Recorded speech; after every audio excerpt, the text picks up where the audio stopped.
قوم آج یہ پوچھ رہی ہے کہ اگر تحریک انصاف آتی ہے تو ہم کیا کریں گے؟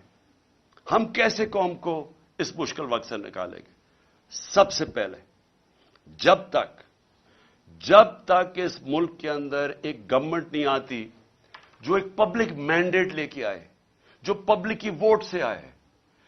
جو پبلک جس پہ اعتماد کرے، پہلا تو اگر ملک کو اب اس دلدل سے نکالنا ہے، پہلے تو وہ گورنمنٹ چاہیے جس کے ساتھ پاکستان کی قوم کھڑی ہو، اور وہ صرف الیکشن سے آ سکتی ہے۔ میں یہ امید رکھ رہا تھا کہ جب 2 صوبوں کے اندر الیکشن اب سپریم کورٹ نے کہہ دیا اور وہ ہوں گے انشاءاللہ 30 اپریل کو، تو میں امید یہ رکھ رہا تھا کہ اتنی ان میں عقل آ جائے گی کہ بجائے 60% پاکستان میں الیکشن ہو، جنرل الیکشن کر دیں۔ اس سے ملک میں، کیونکہ جنرل الیکشن ہوگا تو ملک کے اندر استحکام آئے گا، کیونکہ جو بھی ہم کریں گے جب تک ایک گورنمنٹ، ایک پاکستان کے اندر نیشنل الیکشنز ہو کے ایک گورنمنٹ نہیں آتی تو سیاسی استحکام نہیں آنے لگا،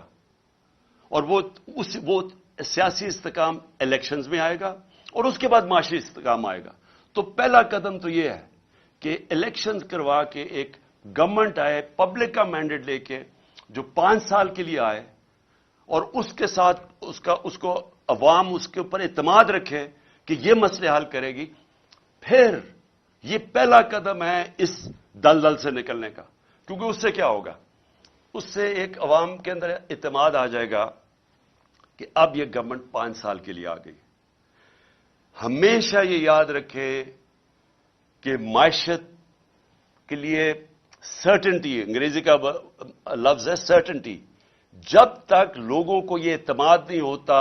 کہ میں اگلے 2، 3، 4، 5 سال تک یہی رہے گی حکومت، یہی پالیسیز رہیں گی، جب تک یہ اعتماد نہیں ہوتا، جو بزنس مین ہے، جو انویسٹر ہے، وہ پیسہ اپنا نہیں لگاتا، کیونکہ انویسٹر ہمیشہ سب سے زیادہ